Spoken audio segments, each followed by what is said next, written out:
Alrighty, so welcome. In the previous video, we got a plane up with a texture on it, and pretty much that was it. What I want to do in this video is apply some basic lighting. Now, just a word about this.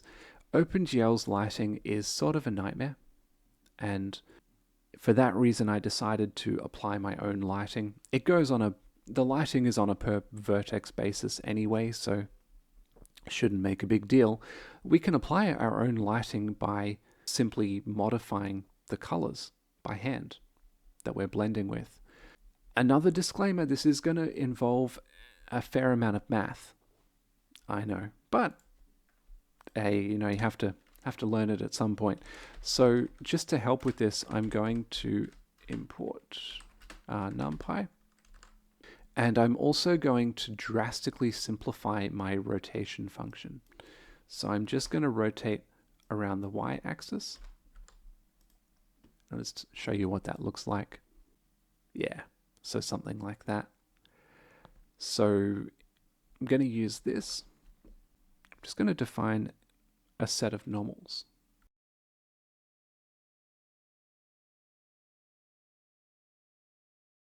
So just got a vector which is pointing back at the camera, and this is the normal that we would have if no if no rotation was applied.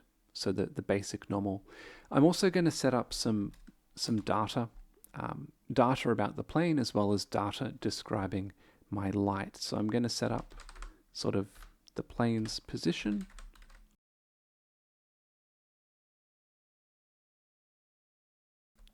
as well as the light's position and color. It's going to set the light to be at the player's position. As the player moves around, the light won't, but anyway.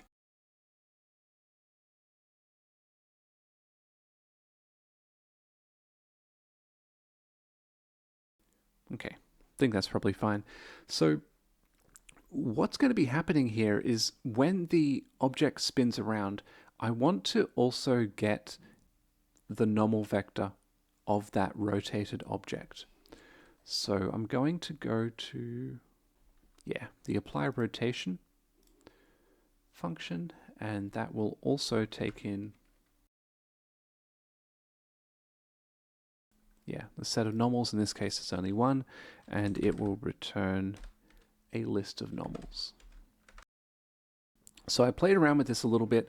There are sort of methods where you can fetch back the current matrix and then do things with it, but it just for whatever reason just wasn't working very well.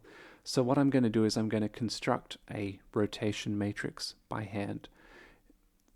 You can see why I've drastically reduced the rotation function. Anyway,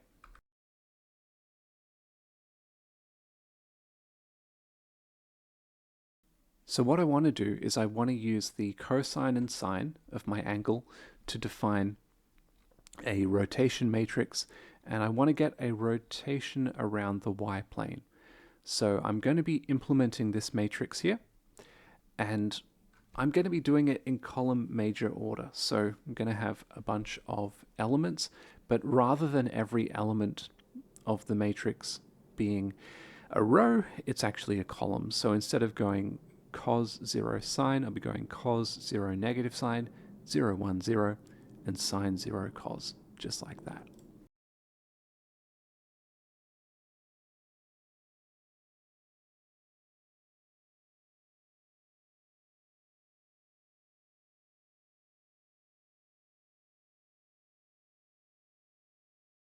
Cool. So it's a little bit of overkill, I guess, to use a list comprehension here, because we know we're only going to have one element, but regardless, this is how we would do it. So the way that we achieve matrix vector multiplication in NumPy is with the dot operation, and so there we have it. So then we'll go ahead and return new normals. Okay. And then when we come down to update in our main loop, where we go ahead and apply the rotation, I'll say pass in the normals, get back the new normals, and now I'm going to have to pass in a whole lot of info here. So we'll have texture, we'll have normals, and then we're also going to need all of this plane info. So we'll need the plane center, light position, all of this. To be fair, we do not technically need to put all of this in, but I'll do it anyway. It's best practice. Because otherwise we're relying on Python's scope, which may or may not be accurate. I would just prefer to pass things in at this point in time. So just going up to that draw filled function. And then, as they say, just stamping license plates.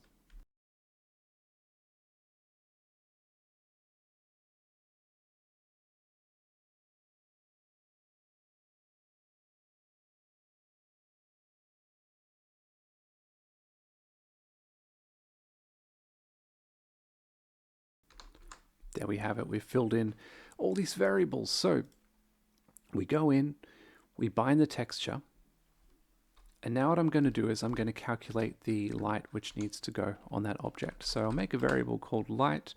I will do that by taking a copy of the ambient color, and then I'm going to get a direction plane, which is from the light to the plane, and I'll do that by taking the light position and subtracting the plane center. By the way, the reason that I'm taking the ambient color and copying that over as the light amount is basically that the ambient lighting is applied to the plane no matter what. Okay. So then we go in here, and just before we start drawing, we calculate the contribution of the directional light here. So we'll say, and this is sort of just a scratch calculation, you could say.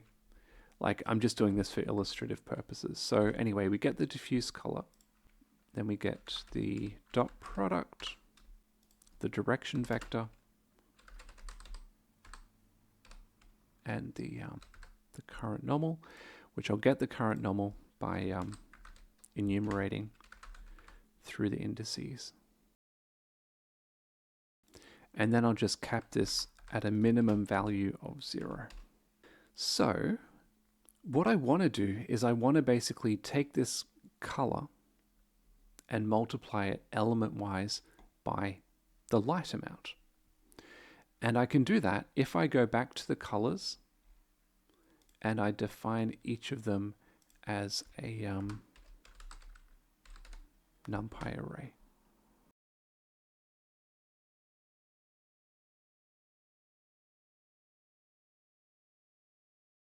Because now what I can do is I can go NumPy multiply. And what NumPy multiply does is it takes two NumPy arrays, hopefully they're the same size, and multiplies them element-wise. So now, fingers crossed, and we'll see what happens.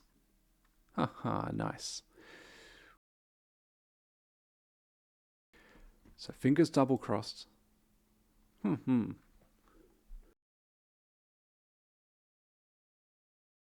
There we go. Look, I'm not saying this is the best way to do it. In fact, oh my goodness.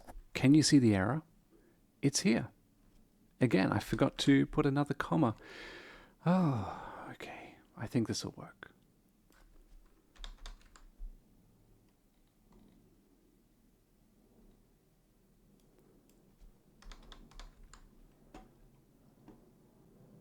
There we go. Okay. So we can see here that one face is sort of the front face, another face is the back face. And in fact, if we track this face around, we can see that it goes dark and then it comes into the light. So it's not a perfect system, but it's sort of good enough for illustrating our purposes. And anyway, it doesn't matter too much because in terms of the graphics programming OpenGL stuff, this is probably all we need to make a video game, to be honest. Okay, so in the next video, I'm actually going to start looking at setting up a more elegant, dare I say, engine. Anyway, hope to see you there. Bye.